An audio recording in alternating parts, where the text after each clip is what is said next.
कि इस दुनिया में दो प्रकार की एनर्जी काम करते हैं, एक नेगेटिव एनर्जी, एक पॉजिटिव एनर्जी।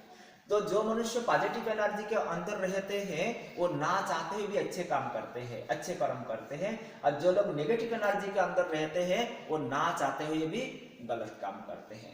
क्यों करते हैं? क्योंकि यहाँ पर जैसे दिखाया गया है कि एक निराकार परमपिता परमात्मा से ही मनुष्य को प्योर एनर्जी मिल सकता है, बाकी मनुष्य से मनुष्य को सदा प्योर एनर्जी नहीं मिल सकते। संसार में जो भी मनुष्य है, कोई चाहे कितना भी उसके यार दोस्त मित्र संबंधी रिश्तेदार हो सकता है, परंतु सदा उसके प्रति अच्छा भावना नहीं रहते हैं। तो यहाँ पर दिखाया गया है एक निराकार परमात्मा ही है जो उस प्योर एनर्जी का स्रोत है। तो यहाँ पर बताया गया कि परमात्मा कौन है, तो दिखाया गया कि परमात्मा उसे कहा जाता है जिन्हें सभी धर्म के लोग मानते हैं, और जिन्हें सभी धर्म के लोग नहीं मानते वो परमात्मा नहीं होते, क्योंकि कहा ही जाता है गॉड इज वन। तो अगर वो एक है तो उसको सभी धर्म के लोग मानना चाहिए। परंतु जितना भी शरीरधारी को दिखाया गया है, इसमें से कोई भी शरीरधारी सर्वधर्म मान्य नहीं होते हैं। क्यों नहीं होते हैं? जैसे मान लीजिए मैं राम जी को भगवान मानता हूँ, परंतु एक मुसलमान भाई को बोलेंगे तो वो नहीं मानेंगे। हो सकते हैं आप लोग श्री कृष्ण जी को भगवान मानते हो, एक क्रिश्चियन लोगों को बोलेंगे तो वो नहीं मानेंगे। क्रिश्चियन लोग क्राइस्ट को मानते हैं, एक सिख लोग को बोलेंगे, सिख भाई को बोलेंगे तो वो नहीं मानेंगे। सिख लोग गुरु नानक देव जी को मानते हैं, हो सकता है मुझे बोले तो मैं ना मानूं। तो ये संसार का नियम है। क्या नियम है? ये जितना भी शरीरधारी है ये किसी जाति विशेष या किसी धर्म विशेष के होते हैं, उसमें से कोई भी सर्वधर्म मान्य नहीं होते। परंतु उस निराकार परमात्मा को सभी धर्म के लोग मानते हैं। कैसे मानते हैं? देखो, हिंदू धर्म में श्री राम जी को भगवान मानते हैं, लेकिन जब राम जी को भी शक्ति की आवश्यकता पड़ी तो उन्होंने एक शिवलिंग की स्थापना किए और उनसे शक्ति प्राप्त किए। मुसलमान लोग जब मक्का मदीना में जाते हैं तो वहां पर भी एक शिवलिंग जैसे पत्थर ही होते हैं, उसको काबा के पत्थर बोलते हैं, संगे आशपाते बोलते हैं, और अल्लाह के लिए बोलते हैं नूर इलाही। नूर माना ज्योति, इलाही माना अल्लाह। हिंदू धर्म में क्या कहा था? परमात्मा ज्योतिर्लिंगम है, और इन्होंने कहा नूर इलाही, नूर माना ज्योति, इलाही माना अल्लाह। क्राइस्ट ने कहा गॉड इज लाइट है। परमात्मा वो एक गॉड जो है, ईश्वर है, वो एक ज्योति है। गुरु नानक देव जी ने कहा एक ओंकार निराकार। एक ओंकार, ओम माना दुनिया में बहुत सारे लोग ये मानते हैं कि ओम माना परमात्मा, परंतु परमात्मा कहते हैं ओम माना आत्मा है। परंतु परमात्मा भी आत्मा है। कौन से आत्मा है? वो सुप्रीम आत्मा है। हम लोग लोएस्ट है, वो हाईएस्ट है, परंतु वो भी आत्मा है, हम लोग भी आत्मा है। तो एक ओंकार निराकार, वो कैसे निराकार है? किस हिसाब से? हम लोगों का फिजिकल बॉडी है, परमात्मा का शरीर नहीं है, इस हिसाब से इस शरीर के तुलना में, इसके कंपैरिजन में उनको निराकार कहा गया। एक ओंकार निराकार अकाल मूर्त, जिसको कभी काल नहीं खाते, तो आत्मा को तो कभी काल खाते ही नहीं है। सतनाम, सतनाम अर्थात जो सत्य है, इसीलिए हिंदू धर्म में कहते हैं सत्यम शिवम सुंदरम। तो सत्य क्या है? संसार में बहुत सारे लोग सत्संग में भी जाते हैं, कहते हैं कि ऐसे भी कोई अगर कुछ बात करते तो कहते हैं सत्य बोलना। तो सत्य क्या है? तो वास्तव में सत्य उसे कहा जाता है जिसमें कभी भी परिवर्तन ना आए।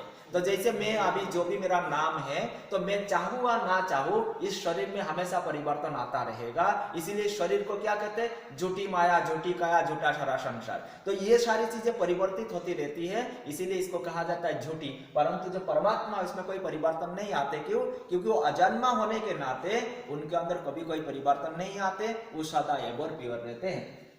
तो इस प्रकार से सभी लोगों ने उस निराकार परमात्मा का संदेश दिया, लेकिन हम लोगों को नहीं समझ में आया। तो लास्ट में साईं बाबा आए और उन्होंने सीधे शब्दों में कहा, क्या कहा? कि सबका मालिक एक है।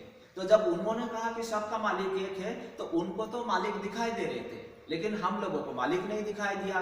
तो हम लोगों ने क्या किए? उन बताने वालों को ही मालिक बना के बिठा दिए। तो इसीलिए आज संसार में देखो कितने लोग हैं, पूजा पाठ, यज्ञ, हवन, भजन, कीर्तन सब कुछ करते हैं, लेकिन किसी के भी जीवन में कोई परिवर्तन नहीं आते। बाहरी रूप से कपड़ा तो बदल जाता है, लेकिन अंदर से व्यक्ति वही रहता है। क्यों रहते हैं? क्योंकि परमात्मा से हमने क्या किए कि धर्म पिताओं को परम पिता बना दिए, इसीलिए परम पिता से जो प्योर एनर्जी मिलना चाहिए था वो ब्लॉक हो गया। इसीलिए कोई कितना भी करते हैं, लेकिन जीवन में कोई खास परिवर्तन नहीं आते हैं। संसार के कुछ लोग हैं जो निराकार परमात्मा को मानते हैं, लेकिन परमात्मा को ना जानने के कारण उस निराकार शिव परमात्मा को शिव और शंकर को एक मान लेते हैं। लेकिन यहाँ पर दिखाया गया है कि वास्तव में शिव और शंकर दोनों एक नहीं है, ये शिव और शंकर दोनों अलग है। कैसे ये दिखाया गया है, जब ब्राह्मण लोग पूजा करते तो कहते ब्रह्मा देवताय नमो, विष्णु देवताय नमो, शंकर देवताय नमो, शिव परमात्मा नमो। तो शंकर जी को देवता कहा जाता है, शिव जी के परमात्मा कहा जाता है। ये दोनों अलग है, उसके प्रमाण शास्त्रों में भी है। तो दिखाते हैं कि पार्वती जी शंकर जी से शादी करने के लिए तपस्या करती है।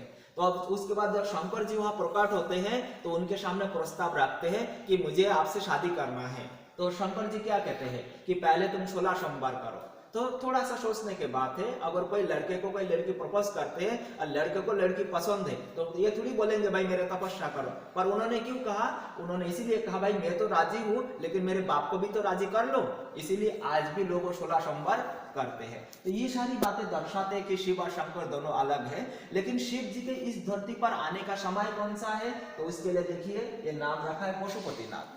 तो ये जो पशुपतिनाथ नाम दिखाया गया है, तो क्या शिव जी पशुओं के भगवान है? तो जवाब आएगा नहीं, वो पशुओं के भगवान नहीं है। तो फिर शिव जी को ये पशुपतिनाथ क्यों कहा जाता है? तो इसीलिए कहा जाता है जब मनुष्य के कर्म पशु जैसे हो जाता है। तो आप लोग सोचते होंगे कि मनुष्य के कर्म पशु जैसे कैसे होता होगा।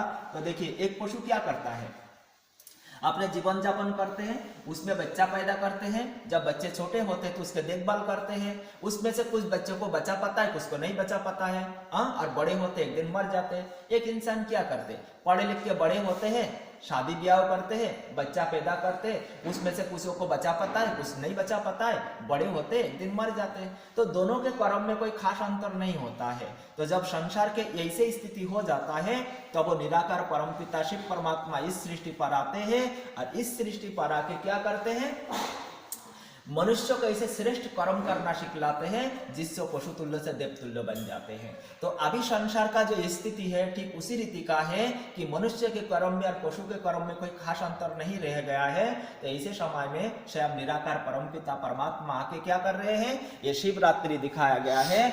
शिवरात्रि का अर्थ होता है कि जब दुनिया के चारों ही ओर पापाचार, अत्याचार और भ्रष्टाचार बढ़ जाता है तो स्वयं निराकार परमपिता शिव परमात्मा इस सृष्टि पर आते हैं और इस सृष्टि पर आके मनुष्य के ऊपर ज्ञान का, पवित्रता का, सुख शांति का वर्षा करते हैं। लेकिन परमात्मा किसी के घर घर में जाके ये पवित्रता, सुख शांति के वर्षा नहीं करते हैं। परमात्मा तो संदेश देते हैं, मैसेज देते हैं कि मैं आया हूँ और मनुष्य के ऊपर ज्ञान का, पवित्रता का, सुख शांति का वर्षा कर रहा हूँ। जो व्यक्ति स्वयं चल के आके अपने ऊपर उस परमात्मा से वर्षा करवाता है वही धीरे धीरे 5 विकार से मुक्त होते हैं, काम, क्रोध, लोभ, मोह और अहंकार। और जो व्यक्ति 5 विकार से मुक्त होते हैं सिर्फ वही व्यक्ति जीवन में सच्चे सुख शांति को अनुभूति कर सकते हैं। अन्यथा मनुष्य कितना भी प्रयास कर ले वो टेम्पररी सुख शांति की अनुभूति कर सकते हैं, लेकिन सदा काल के सुख शांति जीवन में प्राप्त नहीं कर सकते हैं। आइए आगे।